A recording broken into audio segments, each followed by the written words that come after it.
everyone. Welcome to Entrepreneurship Club's podcast at Politecnico di Milano. We're here at Poly Radio Studio. Thank you guys for lending it to us. I'm Maggy Protasio, and this is Angelica Iacovelli, your co-host for today's episode. Joined with us is our special guest, Jonathan Izcovich, a talent associate and a venture capitalist for Entrepreneurship First.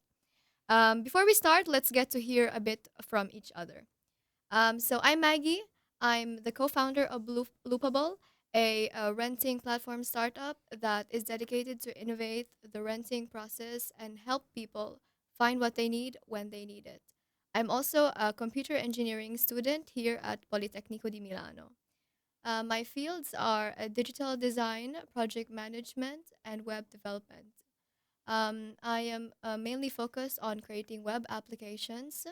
I've worked with Silicon Valley study tour of their website, done some web development internship. I do a lot of hackathons, and I also participate in cubing competitions. Angelica? Yes, I can introduce myself. I'm Angelica. I'm a mathematical engineering master student here at Politecnico di Milano with a focus on statistical learning. Meanwhile, I'm a researcher for Stanford University where I do AI for medicine. And at the same time, I'm working with the Silicon Valley Executive Council, the Italian Council, where we help Italian professionals to join the Silicon Valley world and to keep in touch with this amazing environment here there in Silicon Valley. And maybe Jonathan, you can introduce yourself and tell us more about you. Yeah, of course. Thanks everyone for having me. Quick intro on my side. I'm Jonathan. I'm a talent investor at Entrepreneur First. I have a background in business. I studied here in Milan at Bocconi University 10 years ago. And I then moved back to France, did my master's there, had some experience in investment banking and private equity. Quickly realized that the finance world was not for me. I learned a bunch of stuff. I was very happy to do it for a year and a half, but I realized I wouldn't do it for life. Um, so I decided to delve into the startup world. Got in touch with two entrepreneurs from a company called The Braderie, which is basically private sales. I started the data team in that company. Did that for 1 year and a half. So basically, built the data architecture, recruited the first members of the team, and basically scaled the data to make data available to everyone in the team. So yeah, that took me a year and a half. We then got acquired by a major French group, and the experience changed a little bit. So I decided to leave the company and join a larger startup of 350 employees. That is called Alma. It's a buy now pay later company. Some of you may be familiar with it. So let's say you want to buy a jumper that costs, I don't know, like 100 euros. You don't have the money in your bank account to do it. You pay 30 euros today, 30 euros next month, and 30 euros the month after. 33 to be fully correct. Um, so it's a matter of like working capital management. So I basically scaled the data team with the head of data and a small team of 5 people back at the time for a company of 350 people. So there was quite a lot to do. I did that for a year, and then realized, as I had realized a few years back in the finance industry, that I wouldn't spend my whole life doing data. Um, coding in front of my computer was fun, but I was missing a part, mostly human interaction. And I started like looking for opportunities, and entrepreneur first came to me, and I directly aligned with the mission there. We can probably like speak about it for a while during this podcast. My mission there, what we want to achieve, and how we plan to, foster the ambition of the best talents in Europe. Yes, absolutely. Can you tell us more about Entrepreneurship First program? Like, what is it? Why apply? And just go. Yeah. Um, the mission of Entrepreneur First is basically to make great companies happen that otherwise wouldn't happen. Now, what does that mean?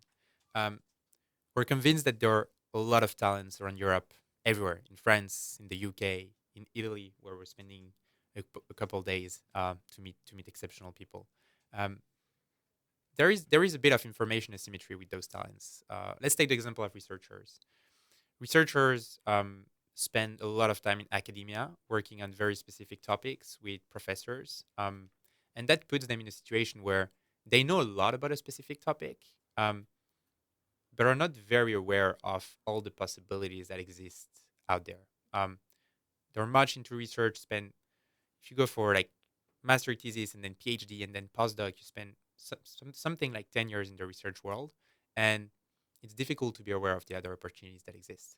Um, Taking this example of researchers, you see very quickly that there is information asymmetry. Our goal at EF is to tell those people that there is another way to have an impact on the world. There is a way out of their research lab. We don't have anything against researchers, and we actually think that they are the ones that can have the biggest impact on tomorrow's biggest challenges. We just think that the world of research is not necessarily and not always the best fit for people who want to have an impact and are highly ambitious. That is due to many things, to this how the system is designed, um, and yeah, and when you look empirically, there are not a lot of startups getting out of the research world. Of course, there are some counterexamples, some spin-off that are very successful, but I would say that's not a general rule versus um, startups that emerge from the outside world. Um, so yeah, this is our mission. Our at Entrepreneur First, make great companies happen that otherwise wouldn't happen. Looking for people that probably don't have all the information in their hands, and then looking for other people who have the information in their hands, but that for some reasons don't start their company. Um, there are a few reasons for that when we speak to people. Some people want to start their company but don't have a co-founder. This is what we help with. Um, so let's say you're a very technical person. There is a strong probability that you need someone that has more of a business background in order to start your company. Um, like starting a company generally is about one side, which is raising funds, attracting talent. This is the CEO role, and then from the CTO position, it's building the tech very basically. Um, so there is a high chance that you can't do both. That's why you need someone else to be doing it. We can get into the details of co-founding team, why we believe that two people teams are the best teams, even though there are specific cases for which that's not true. But yeah, so basically that is our the first thing we fulfill is this possibility to meet with other exceptional people that can become co-founders with you. Um, Second thing we help with is finding the right idea. You'd be surprised. I meet with like crazy intelligent people that have ideas that just really suck, and we believe that's okay. We don't invest in ideas. Um, we invest in people. That's why my job is being a talent investor. Um, and so we help people finding, like navigating their experiences and background to land on the right ideas. And that's the second part we help with. Finally, the third part we have an impact on is basically helping people raise funds. Um, we do that in two different ways. First one is we fund people through money that comes from EF very broadly. Like we have a bunch of investors that we call LPs traditionally. Those people are like Reid Hoffman, founder of LinkedIn, John Collinson, founder of Stripe. Those kind of people who basically are LPs at EF, and we basically invest money in our companies that we think are highly ambitious and can basically return money to the fund. So we invest 125,000 euros in exchange of 8% of capital.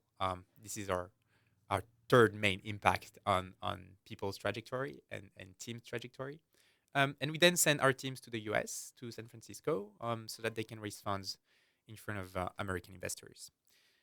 Quite a long intro about EF, but this is basically what we do there. I have a question. I would like to ask, when are the applications and when do you suggest people to apply? Like after graduating, while they're doing their stuff, when do you suggest to Yeah, apply? excellent question. We have two main programs at EF. The first one is called the grad program for people that are fresh out of university. Um, the program was created pretty recently because we realized that some some of our brightest people at Entrepreneur First were the youngest ones. We believe that young people can have an impact from an early age. They don't have to wait to have like 5 or 10 years of experience to start their company. And we realized there is even like an inverse correlation between waiting and I mean gaining experience and building your company. Um, we can get into the details of this, but the more you wait, generally, the smaller the probability gets that you start your company. Um, so yeah, this is basically the first program, grad program, and then we have a core program which is basically dedicated to people that have like something between 1 and 6 years of professional experience. And yeah, that is basically about us. So it's you start to see it's about like mostly young people who are highly talented, very ambitious and driven, and either fresh out of uni or with a small professional experience. In terms of when to apply, we basically have 2 cohorts per year. One that starts in April, one that starts in October. So next cohort will be starting in a month from now. It's getting very like short in terms of timing to apply. Um, we're always happy to meet people. Um, we're not by the book. If we believe we have a $1 billion funder in front of our eyes, we'll be considering them for sure. But yeah, it's getting short in terms of timing, and so the most like likely thing to do is basically to apply for the October cohort. We just opened our application for the Paris office mostly, and also in London and in the other sites. Um, and yeah, you can already apply for the October cohort. All right. Interesting thing that you mentioned earlier, saying that the more time you wait, the less likely you're going to be successful or have a good startup or bring your idea into reality. I really agree with that point because I think that people should just take the opportunity. Does not mean that they will be a success or will fail, but they just took it and just trying and trying different things. At some point, you will hit that spot where you will succeed. And it's really important that like people, younger people like me, where I'm doing my first year bachelor's, understand the importance of just like trying and taking a lot of opportunities and not just waiting for the perfect moment, but actually trying to create that moment. Yeah, exactly. I fully agree with that. The reason I speak about this negative correlation between basically like waiting too long, waiting for the perfect opportunity, and starting your business and actually doing it, is basically that the more you wait, the more you're tied to, let's say, your current lifestyle. So let's say you get a job at Google or Microsoft or Amazon right after graduating, thinking that you still need some experience before starting your own company, that you don't have the right idea yet, etc., etc. The issue with that is you're playing a dangerous game if you're ambitious. Um, you end up in this large corporate where things are slow, but you get promoted and you have a pretty comfortable life. You get paid very well because those companies have money, and your lifestyle is great on a very general note. Those companies have scale, there are plenty of people, they're doing well. Um, it's a setup that is very comfortable for an individual. The risk is that you spend your whole life getting promoted and promoted again, earning more money each year, having a contribution that is smaller than the one you could be having in a different setup, and you get tied with that lifestyle and never want to leave. That's what we try to avoid at EF. That's why we focus on young people. We really want to tell them early, and bachelor is not too early. We want to tell them, like in the last cohort, we basically had someone that was 18 years old, for example, had just graduated from high school. We don't shy away from young people who are smart. And that's why we want to tell them at EF. That's who we are looking for young people who are ambitious and driven. And we want to tell them very early on that there is another story than the one that consists in working at Microsoft or Google right after their studies. All right, thank you for that, Jonathan. Um, how do you think a student interested in the startup world, not like specifically joining first, but like just in their own way, how can they combine their passion and balance it with their college career? So I don't think I oppose both things.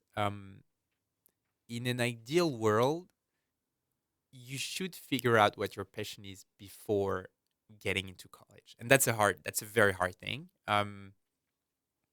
I myself didn't figure it out early enough, and I would have done different things if I had. And I think it's a super super hard challenge for people. In France, we need to decide that at something like 17 years old, where you're still a kid. Um, I know in Italy that's 1 year later, so probably like 18 or 19 years old. Yes, it is 18, but Yeah, same trouble. yeah, yeah. You're still very young, very Yes. difficult. So like I saw some different people around me. You have like people who are very determined to pursuing a career from a very early age, like doctors or dentists or like people like that, and they're lucky. They're lucky to know very early on because they, like once you dedicate your time to something from very early on, I think that compounds with time, and that makes a big difference over the long run. Um, from the people I saw at, for example, at Bocconi in a business, it's like very generalist tracks where you want to avoid the moment where you make a real decision. Um, and I would say that in an ideal world, you you don't do that. You basically try to couple your passion with your college track. Um, so some of the most outstanding people I meet at the moment are people who, like have some sort of generalist background, like AI or things like that, but at the same time can apply that background to a very specific passion. Um, One very concrete example is basically this intersection between AI and robotics. I see a lot of talented people at the intersection of artificial intelligence and robotics. Um, and those are people, like that from a very early age were interested into hardware, into robotics. I hear stories of people that were building robots at like 10 or 11 years old, like that comes back to a very young age. And there is a momentum around AI at the moment. And that it's generalist enough that it will still, like you will still keep most of your doors open for what comes next. So um, I think it's essential to do both and to cultivate your passion while being in college. And that means like having side hobbies. I mean, with a lot of people that do hackathons, side projects, people that build their company in the field of interest during their time in college. So in an ideal world, you don't oppose both, and you try to make them work together. Passion goes with your college degree, but that's a hard thing to do, and it requires a lot of introspection and clarity of thought on who you are at a very young age, and that's really hard. You're talking about finding a balance between the two things, but what do you think about the dropout culture? Here it is not a thing, but in US it is. So Yeah. what do you think about it? So first of all, I think it's not a cultural element in Italy, but you would be surprised. I met with two guys 2 weeks ago that told me in Italy there are students at Politecnico di Milano, and they told me university was a backup plan. Um, I really like that idea. I didn't think it existed in Italy. I thought the same as you. That it was not a cultural thing to drop out. When I was at Bocconi, I barely knew anyone that dropped out basically. And meeting with those two guys really gave me inspiration on the Italian market. Um, I really like the dropout culture. I think that there are two ways to think about it. Either you try to get the highest grades possible during university, and that puts you in a pretty good position to then apply for the most competitive jobs, because it's like getting good grades is basically a correlation factor with your drive, and those big tech groups look for driven people, and in general the world looks for driven people because it's driven people who achieve great things. So having good grades is basically a sign that you're someone driven and you want to achieve great things. Correlation factor again. I met a lot with a lot of people that were having great grades and they ended up doing like very average things. So it's not the only metric to look for, but it's basically some sort of correlation factor with drive, ambition, and things like that.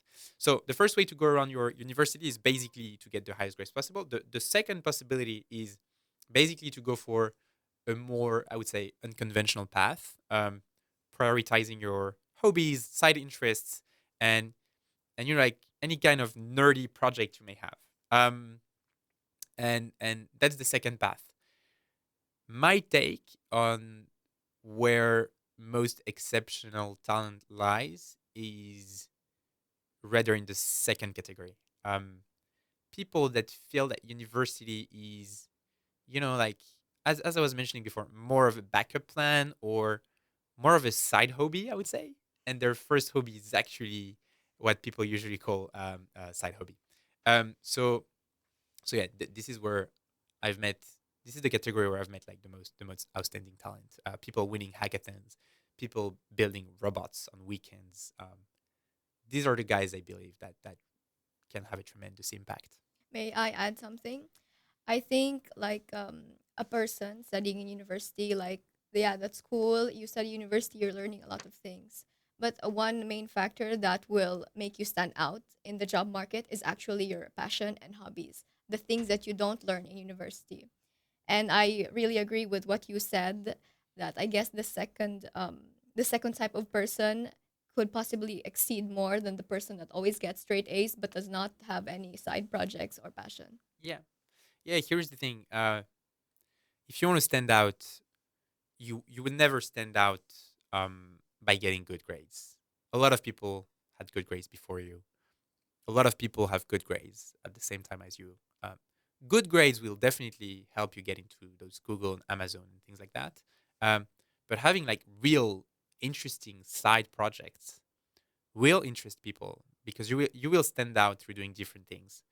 Um, then it also depends on the types of career you want to do and you want to optimize for. And yeah, if your choice is to work for Meta and those kind of big firms, optimizing for your grades is not a bad decision. If you want to do something big in your life, meet with great people, be open to opportunities. I think it's more through those kind of side activities like hackathons where hacky people take part in, and yeah, and like Angelica went to the Silicon Valley Fellowship, Silicon Valley tour, and I think it's true those kind of activities where that are highly correlated with ambition and unconventionality that you meet with interesting people and that opens the door to other opportunities that are just out of academia basically.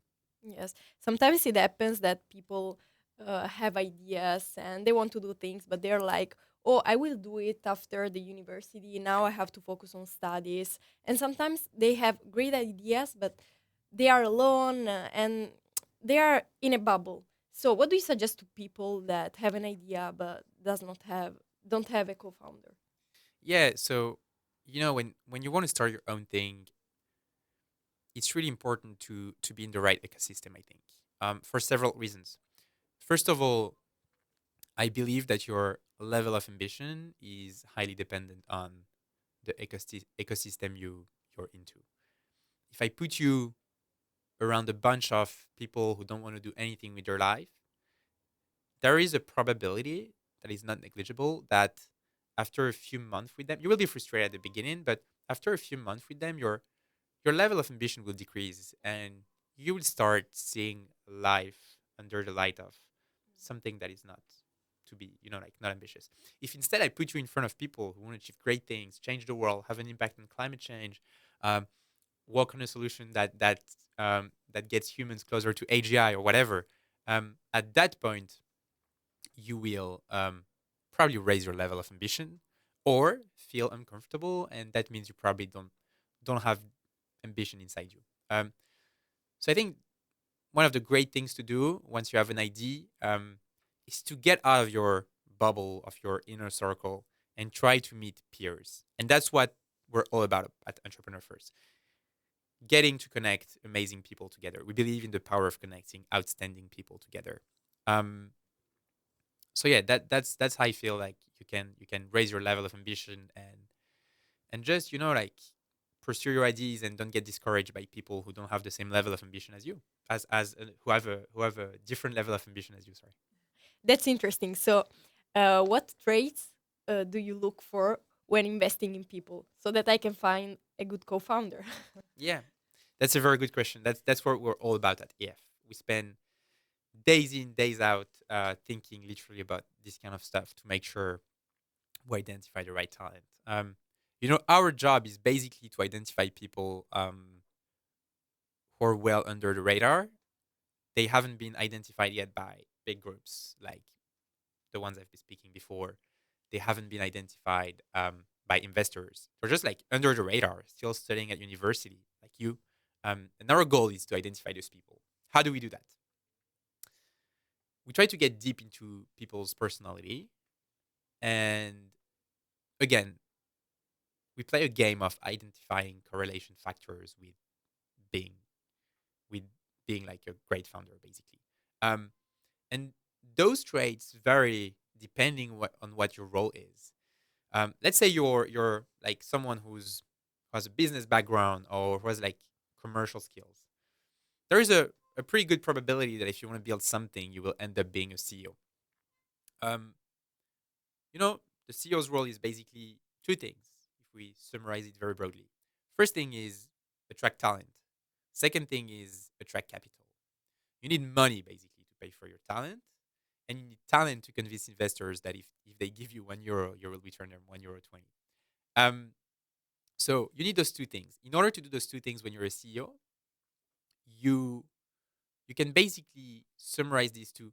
The biggest correlation factors to being able to do those two things is commerciality, and then being like going like one layer deeper into our like psychological analysis, if I can say so, is we then look for drivers and correlation factors again to commerciality.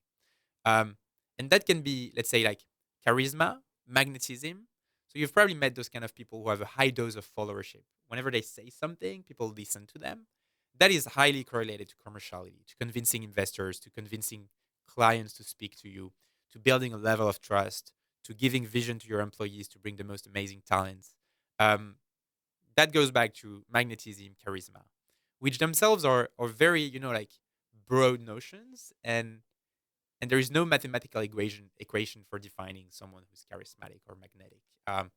It's more of a feeling. So our goal is basically to have the best algorithm, like mental algorithm, to understand those factors. And those factors are relative. You see person A. Let's say like you see person A and is the first charismatic person you see in your life. Um, it's very hard to benchmark how charismatic they are until you see person B who is charismatic as well and person C who is charismatic as well. Um, so the goal basically is to meet as many people as possible in one category that share a personality trait, and then your algorithm starts like fine tuning, if I can say so.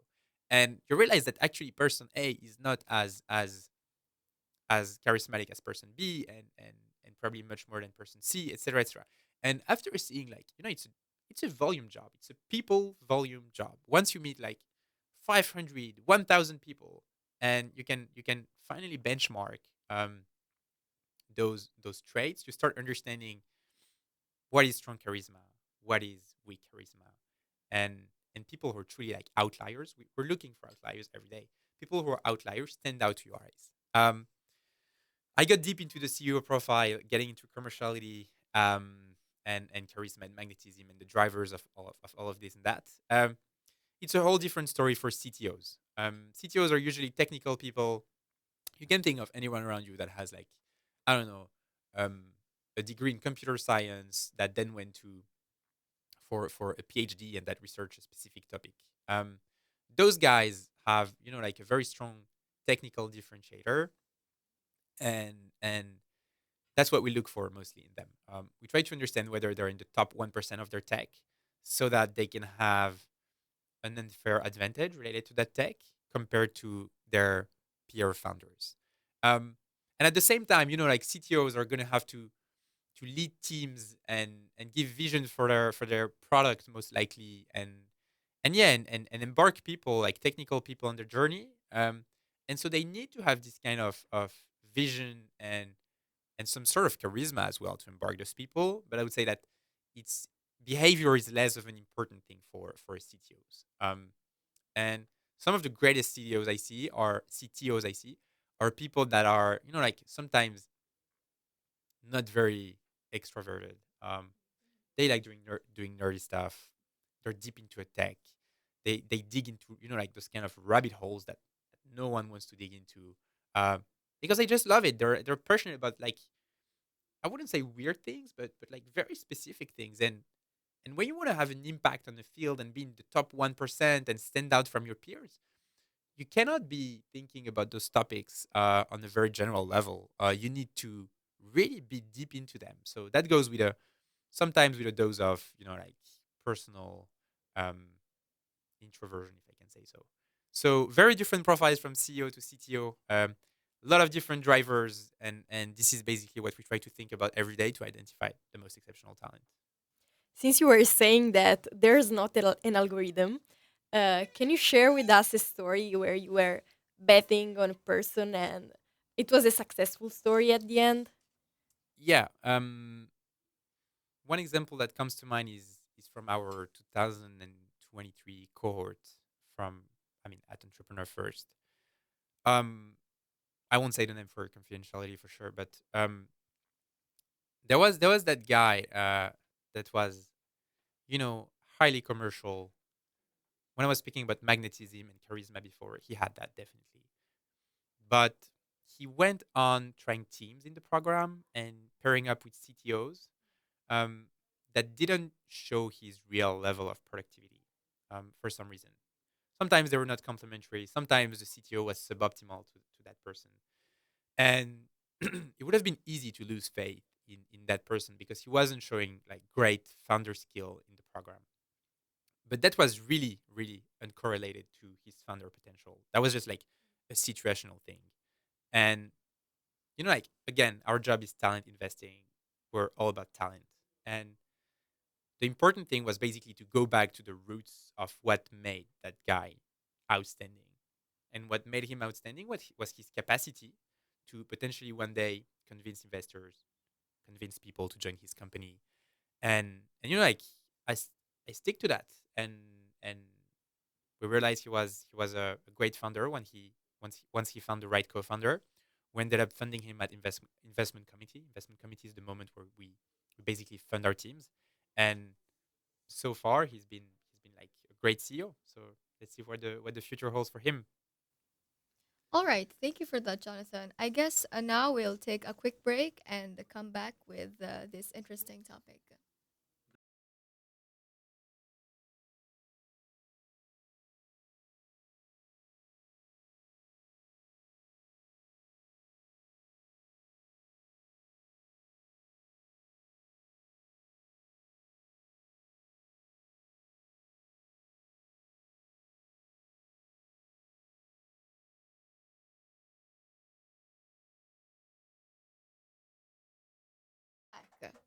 So, talking more about the tech industry in general, how do you stay ahead of trends and identify investment opportunities? Um, so like I would probably rephrase a little bit the question, um, as we don't look for investment opportunities as is. We look for people. We're all about talent, so we try to find exceptional people, connect them with other exceptional people, and we believe exceptional people together do great things. Um, so yeah, the way we stay ahead of trends, and that is very important in order to understand where funding goes, and like what the most ambitious people should be working on. We don't tell them what to be working on, but we have a good idea of future trends so that ambitious people work on the right things and have an impact.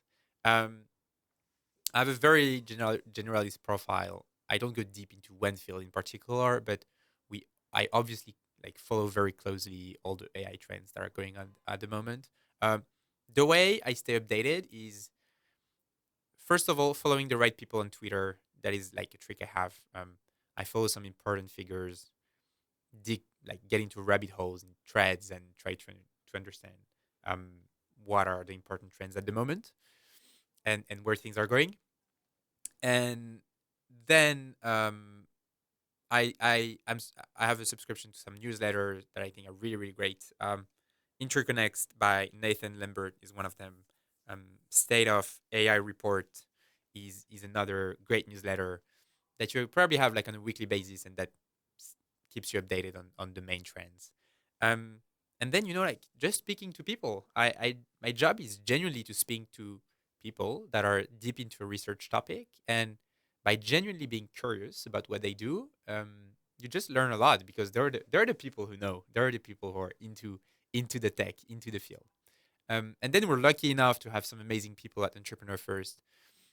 Some of them are very specific into fields. Some of them has a bio like expertise. Others have an AI expertise.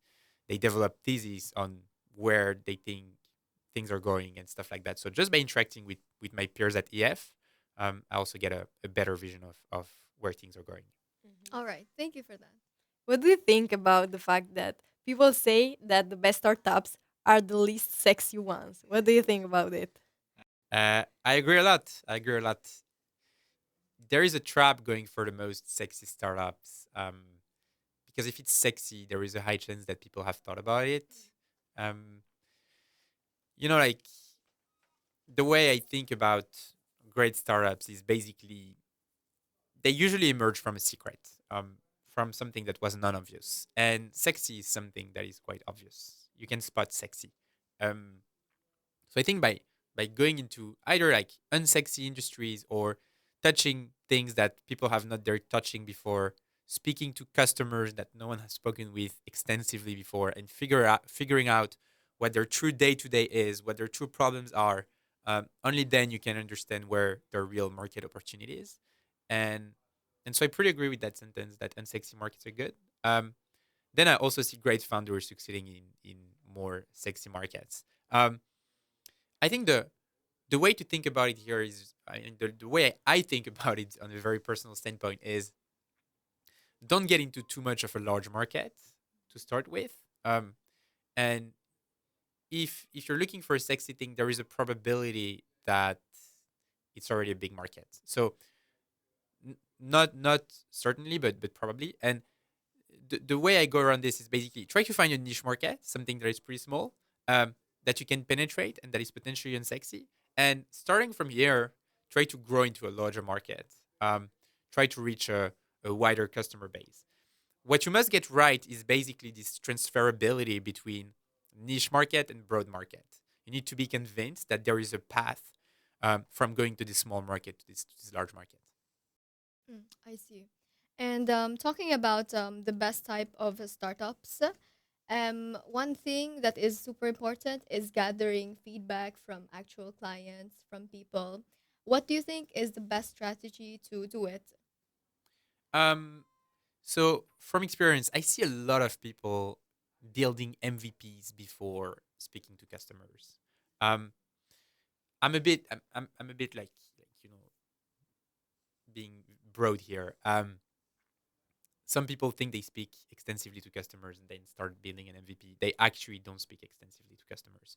We encourage our people, our entrepreneurs, to spend 95% of their time on customer discovery. So literally like picking up your phone, speaking to your customers, getting to know them, asking questions, listening to them. There is a great book for that that's called The Mom Test. I highly recommend anyone that's starting their business and doing customer discovery to read the book. It's about like getting the right insights from your clients and going back to what I was saying before, getting to that secret that you're the only one to know about, because that gives you a real unfair advantage when building your startup. Um, so that is the first thing, even before building an MVP. Don't build an MVP too early. Speak to customers before, understand their needs, and once you have, build your MVP. The risk building an MVP too early is that there is no product market fit, and your MVP goes is basically trash. And you start from zero again. And like there is this concept of basically pivoting where when you're in a startup, and you want to see it basically as a linear thing. So you start from here, start building, like do your customer discovery, start building a product, and you get here, and and you invalidate this first product you've built. You realize that this is not really the customer need, and so the real thing you want to do is not start from zero again. You want to start from this point and go a little bit higher, and again a little bit higher. You want to do linear pivoting, and to do that, you need to start from an intuition that is validated by your clients, and then like tweak your product, parts Like of it, iterate it. iterating very very fast. And for that, you need to get your problem right at first, and then start building your product. Otherwise, each time your product is invalidated and you realize that there is no product market fit, and you're not solving a real problem because you haven't spoken extensively to your customers, you go back to zero and you start building and go back to zero. And that is the most unproductive thing. And there are a lot of entrepreneurs that fall into that trap. So spend a lot of time speaking to your customers, then build your product in very short cycles, iterate as fast as possible, and that's the way to grow, I think. Then on the second part, on basically how to gather feedback. Um, I think here you must be very cautious about correlation factors and you're looking for causality.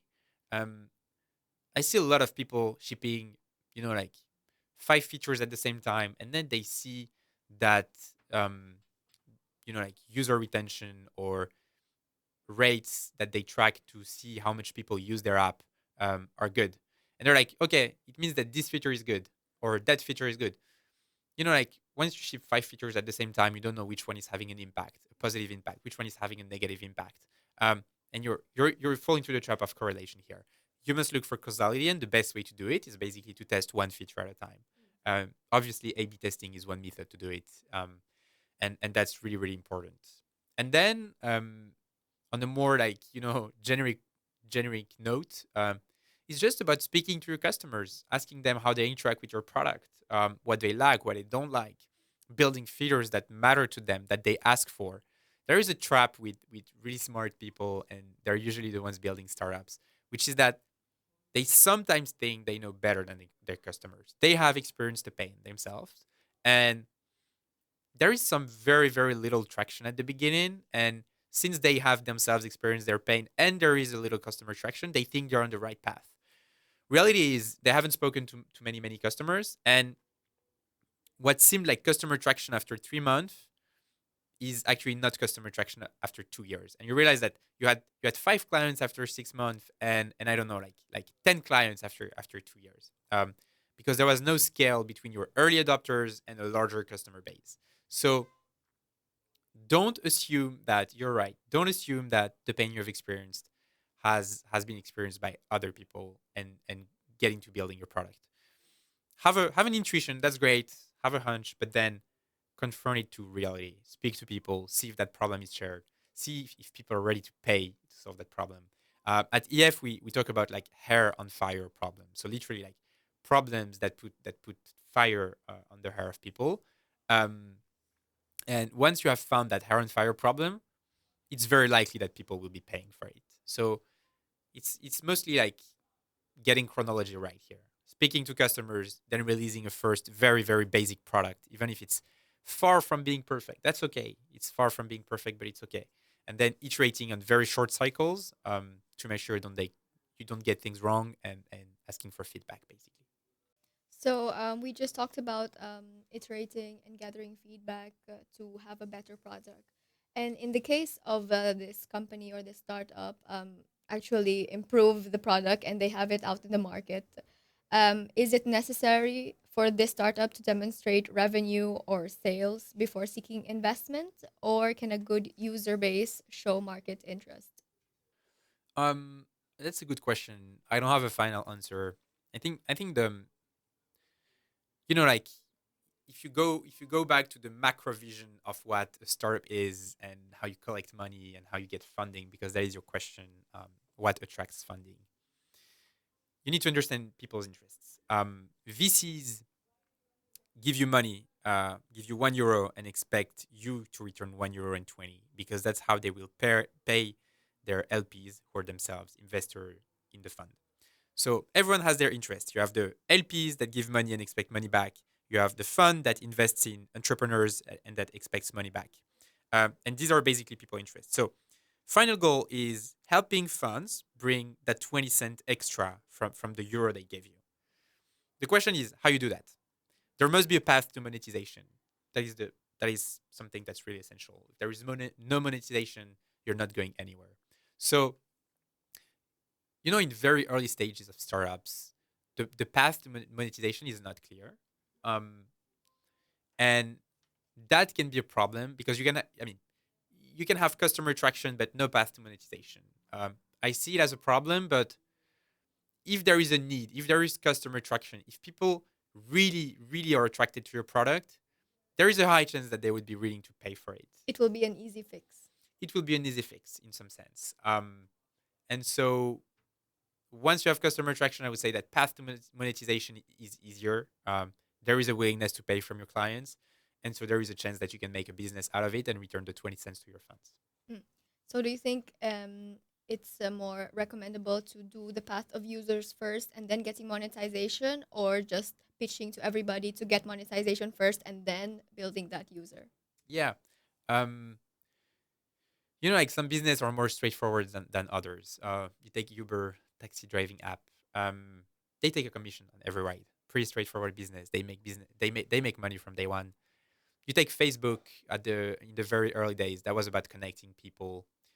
The path to monetization was less clear. You could make people pay. Not sure there was willingness to pay to have access to Facebook. They ended up doing it through ads. It became an ads business. That was their path to monetization.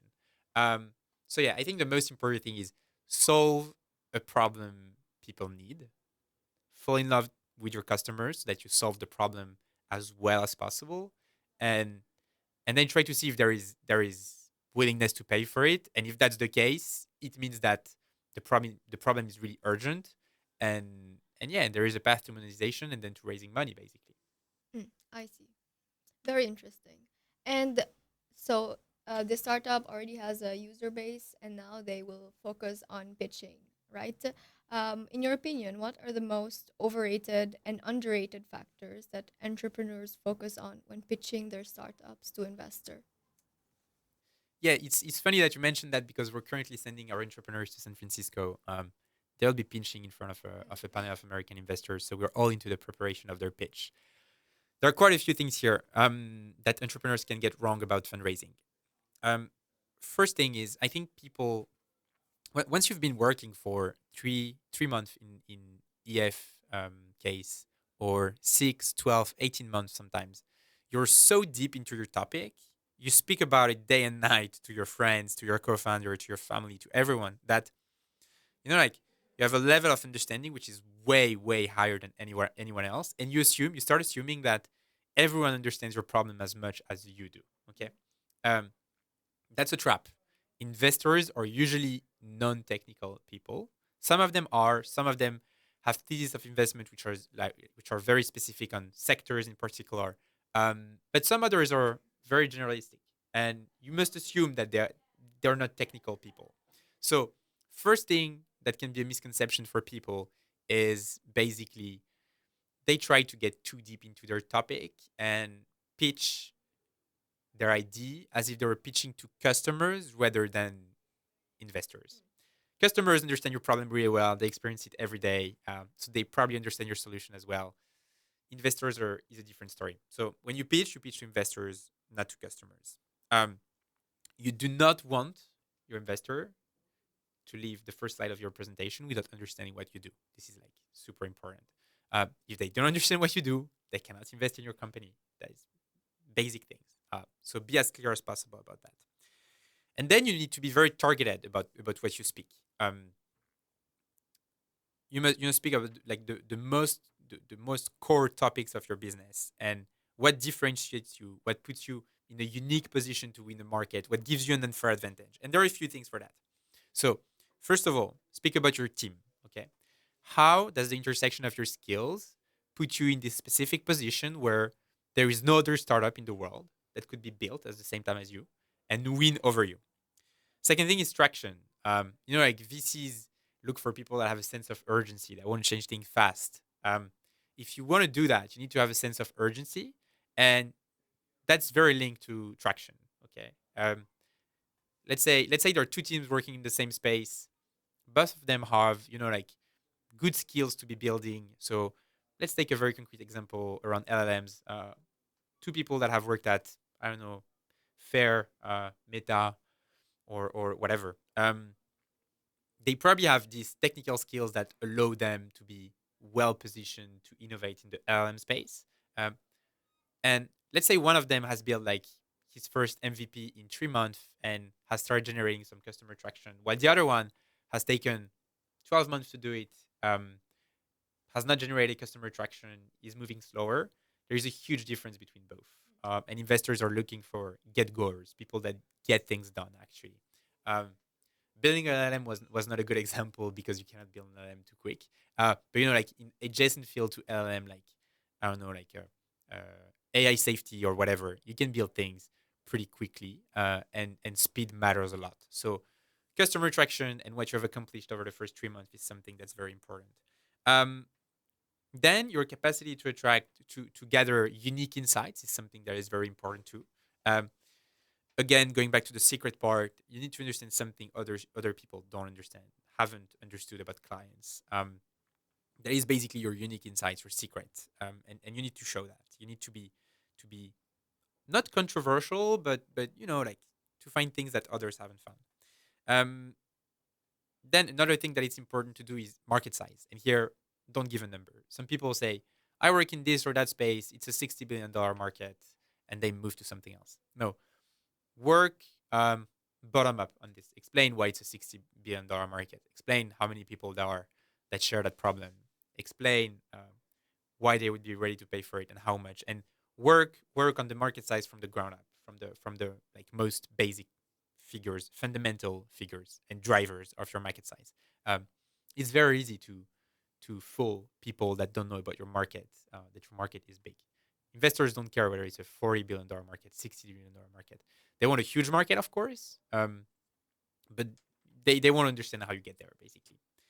Um, I say that I'd say that that's the main things to get right in a pitch. Last thing is probably ask.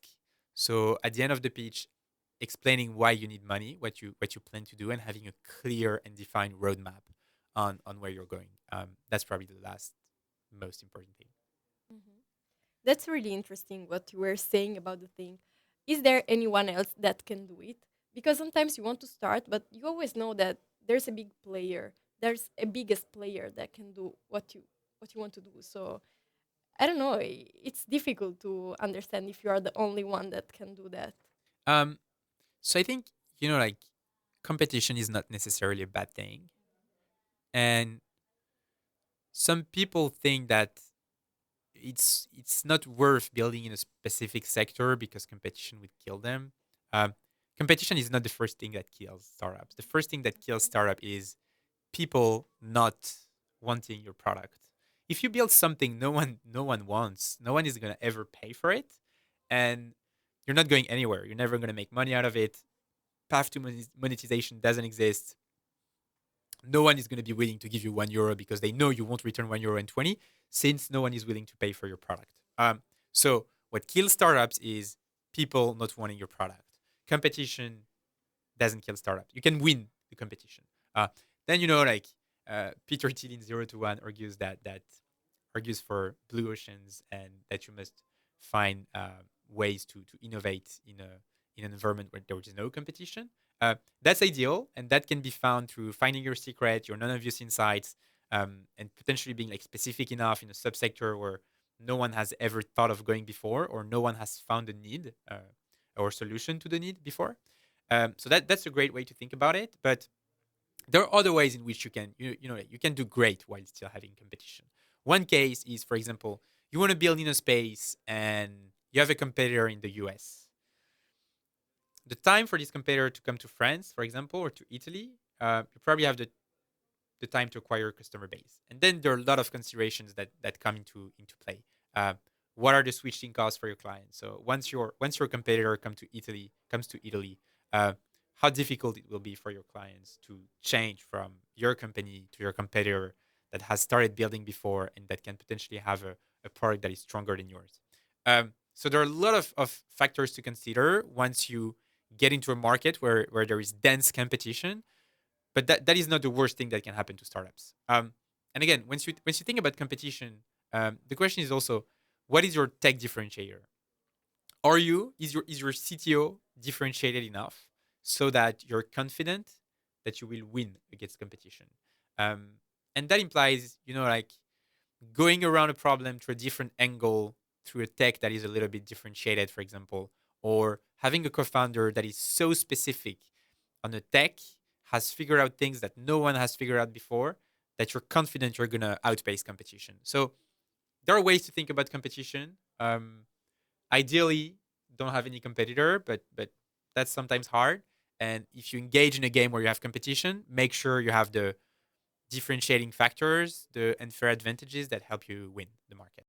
About competition, I can clearly think of an example that applies to our startup because when we did our startup Loopable, which is a renting platform, we researched the market if there are some existing, and we found that in Italy there are few to none, whilst at in the UK or in Sweden it exists. So at least we knowing that there's competition, but we also know that this market exists here in Europe. Yeah. So it helps us a bit with the validation as well. Yeah, exactly. So if your competitors are doing well abroad, it means that there is probably a need that people are paying for it, and that there is this hair on fire problem we were mentioning before. So then you need to understand the cultural biases also across countries and make sure that if that's a hair on fire problem for British people, it's also going to be a hair on fire problem for Italian people. And here, cultural differentiations come into play, and you must get them right.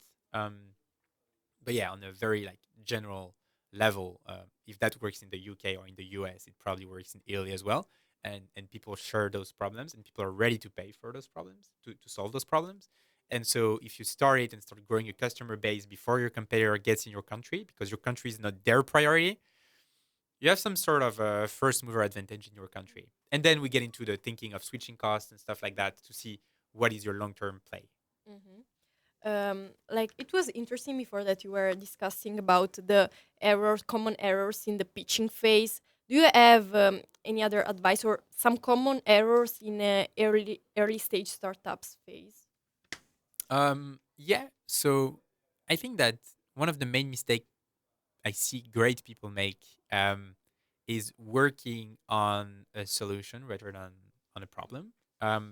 So like people come to us and say, "I want to solve. I want to do this. I want to do that." Great. What problem are you solving? And then the answer gets fluffy, unclear, and you're like, okay. And they realize we're not solving an actual problem. Um, I would say that's a risk. Second thing is basically not being complementary as co-founders. I see a lot of people getting into teams with people they admire, but people who are not complementary to them. People who share the same skill set. Like when you work on starting your own project, if you work on it by your own, by definition, you have 100% stake in your company. And once you get someone on board, some co-founder on board, you will give up 50% of equity. At least that's what we recommend, a first split in terms of equity.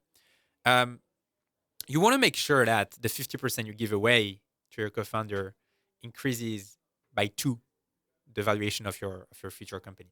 Um, if you want someone to have such a big impact as to increase your company's valuation by times two, that means that they probably have a different skill set than yours. They're capable of doing things that you're not capable of doing.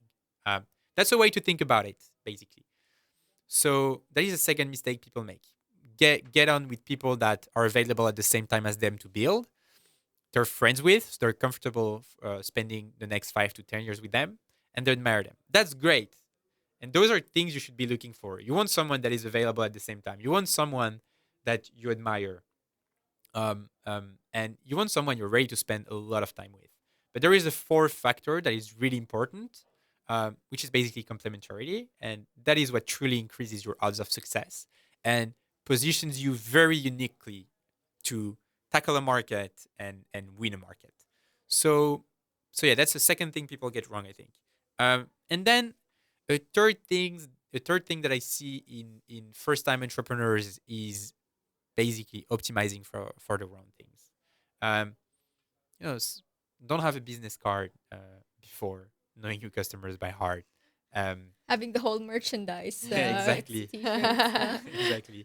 Um, don't spend your days drafting slides for investors. That's not what they're looking for. They're not looking for designers coming with pretty slides in. Um, so I think you can get fooled by all the things around entrepreneurship through the decks that you see on LinkedIn going here and there, and you start thinking that decks are something that's really important. What really matters is, have you found a problem?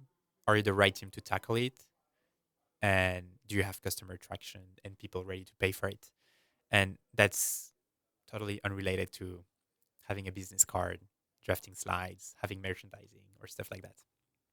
And how important do you think it is to move to Silicon Valley if you have a startup? And is it like recommendable to open the startup here in Italy or in the US or like Delaware C Corp, those things? Yeah, um, I think it's pretty essential for any ambitious founder to go to America, and especially to Silicon Valley. There is a reason for that. Fundraising is basically a FOMO based process. You want investors to have a fear of missing out the opportunity to invest in your company. This is what it's all about. Uh, and then FOMO comes from a lot of things. It comes from customer traction. It comes from momentum. Why are you solving a problem right now that couldn't be solved a few years back? Uh, there are some drivers to FOMO, but the bottom line is people are going to invest in your company because they're scared that you could be $1 billion company. You know, there is something that funds can't afford, which is missing a huge company. Um, Something like 80% of the returns of a fund are made by 20% of the companies in their portfolio, something like that. Probably even less. So you want to make sure that um, when you invest as a fund, that the company you're investing in can become $1 billion company. And the corollary to that is basically that you don't want to miss any $1 billion company because they could be a fund returner. They could literally return all the money you had in your fund at the beginning. And in order not to miss that, in order to create FOMO for your investors, there are a few ways to go around it. First thing is basically to have a lot of investors on the line. So let's say like you speak to 20 investors at the same time. They're going to be speaking among themselves. And once one fund is really excited about your opportunity, you can be sure that all the other funds are really excited about it as well. Because FOMO starts coming in. And you don't want the fund next door to outperform your fund through an investment opportunity that you missed. So it's a FOMO based process, and you want to make sure that you navigate really well that FOMO. And it's really easy to navigate it in America more than anywhere else in the world for the simple reason that the liquidity of VCs is way higher in America than anywhere else in the world. So you could be meeting, I don't know, one or two, three VCs per day in America.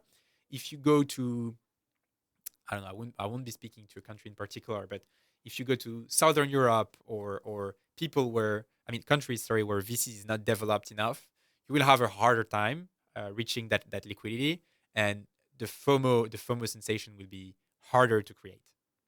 So you believe that it is essential to go there for the investing phase, or also, I don't know, for ideas. And also, I wanted to ask you which ideas are you most enthusiastic about in this moment. Also, Yeah, that's a good question. I wouldn't say it's. I mean, yeah, I wouldn't say it's necessary to go to America in the ideation phase. Um, Obviously, it's like you look at the valley. It's a boiling place in terms of startups, ideas, people willing to change the world. You meet people with super high level of ambition. Um, so I think it's definitely not a bad choice to go there to start iterating on ideas and meeting with great people. Um, but I don't think it's essential to go there on the building phase. Like once you start building with someone, going back to the criteria, you want to make sure they are highly talented, you want to admire them, and you want them to have complementary skills to yours. So if you're a technical person, you want someone that is highly commercial. If you're highly commercial, you want someone that has a strong tech differentiator. Going over this now, do we have technical people that are highly differentiated outside of the US, outside of the Bay? My answer is yes. You look at Paris, for example. I have my own biases working in Paris, of course, but we have some of the greatest engineering schools in the world. When you look at the most the hottest technology at the moment, probably which is LLMs. Um, you look at the authors of LLMs, and it's mostly French people going out of our very dear schools, Polytechnique, Centrale Paris, École Normale Supérieure. So I think there is almost no stronger aggregation of talent than Paris. It's a pretty exciting place to be building at the moment. And you have all the technical talent that have a background in computer science, mathematics, and those are the things that are highly related to innovation at the moment.